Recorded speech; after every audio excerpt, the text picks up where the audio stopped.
How do you rebuild your self-belief after a breakup?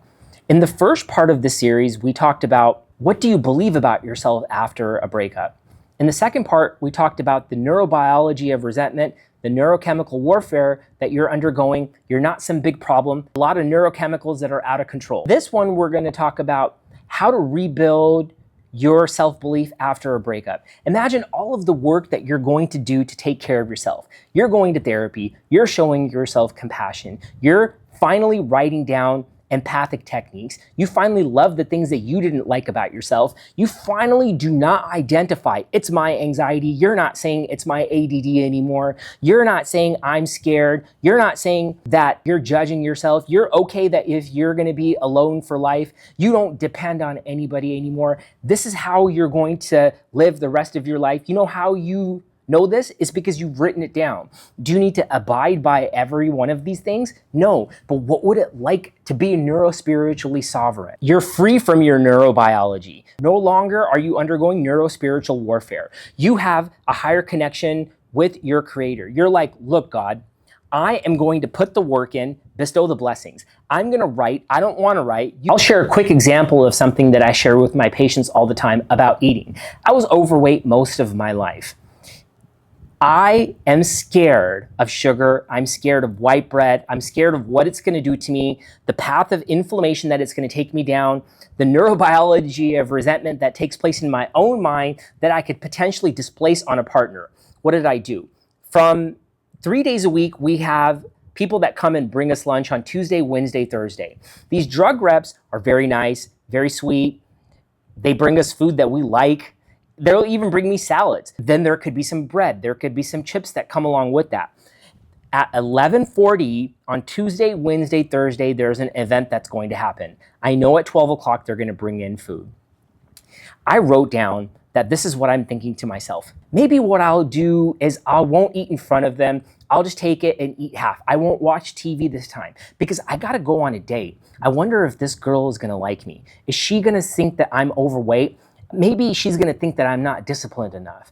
But you know what?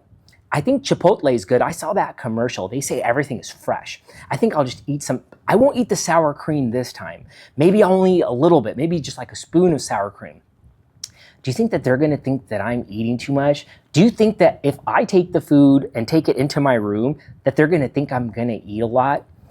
You know what? Is guacamole healthy? Oh yeah, it has the omega-3s in it. I think I'll eat some of that. And maybe I'll be able to counteract it. I'll only eat this much rice, but I promised myself I wouldn't eat it. No sugar today. You know what? I gotta stay fit, but should I go to the gym today? No, there's gonna be a lot of people there. This is what I'm thinking at 11:40 a.m. Okay? Do you think I'm not thinking these things about how I believe about myself after a breakup too? You know what? I better just like say that things are fine. I'll just text her really quick and let's just quiet things down. I don't want my cortisol to be high. I need the dopamine right now. I don't really care if my epinephrine and norepinephrine are out of control. They'll get better now. Don't worry about it. The serotonin levels, I'll love myself again. I just got to get her back because I don't want to be alone. I'm stupid. Nah, does she think I'm the dumb doctor? I wonder if she thinks that I have anxiety. Does she think that I have bipolar? Do you think that she thinks that my attention deficit is out of control? Man, I wonder if she thinks I need to see a doctor. I wonder how many guys she's talking to. These are the things that I'm thinking, forget about it. You know what? Forget about it. I don't want to believe that. I want to believe this. I am the person that can be alone for the rest of my life, but I don't want to. Here's what I'm going to do when I am alone. I don't identify with any of these things. I identify with what is it that I believe about my higher self. I have a mission, vision, purpose. My mission is to feed the poor, purify their water, help those in emotional isolation. There's nowhere that I'm saying there that I want to have a wife and kids. I have not said that in my mission ever. The vision is to serve the world. The purpose is because God gave me way more than my mom, my dad, my brother, and me. There's a service that I want to do. That's what I believe about myself. And if somebody's going to come along that path now, I'll welcome it. But before, that was not the case. For many years, I was in this matrix, in this place where society tells me that you need a community, you need a family, you need friends, you gotta have that partner. I don't believe that anymore. I don't believe I need those things. It's not like I don't want it, but I'm here to inspire you, not give you advice, and say it's possible for you to feed the poor, to purify their water, to help those live neurospiritually sovereign, to help those in emotional isolation believe in themselves every second. I'm here to inspire you to say that you don't need a friend, you don't need a partner, you don't need a community for them to cheer you on to say, you got this, you can love yourself. I don't believe that anymore. I don't believe I need a bunch of people to cheer me on. I don't need that anymore. I'm okay. You can see how I said here, I'm okay. I'm not unhappy. Am I happy? Yeah, of course I'm happy, but I'm okay and happy. I'm not unhappy. I'm good 70, 80% of the time by myself. I believe that I can walk in here through these doors, serve myself, serve my mission, serve my patients without anybody's help. What do you believe about yourself? Do you believe that you need to come home and somebody needs to say, wow, look at what you did? Did you do that? All of this stuff that I'm bringing to you, I've been doing this stuff for several years.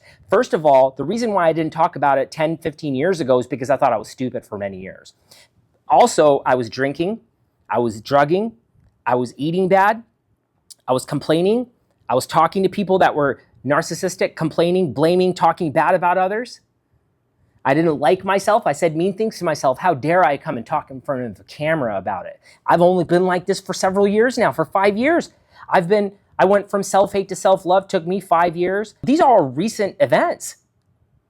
I'm only coming to you now after I have attained neurospiritual sovereignty. And I believe that I can inspire others, and you can believe that about yourself too. And this is how you rebuild your self-belief. Brick by brick, second for second, minute for minute. What is it that you believe about your mission, vision, purpose? What is it that you believe about your spiritual health, your time health, your execution health, your mind health, your physical health, your financial health? Are you spending because of a mission, or are you spending because you want somebody else to see something? What is your core values? My core values right now is that I am not going to date. I would like to ask somebody out in person. That's what my core value is right now.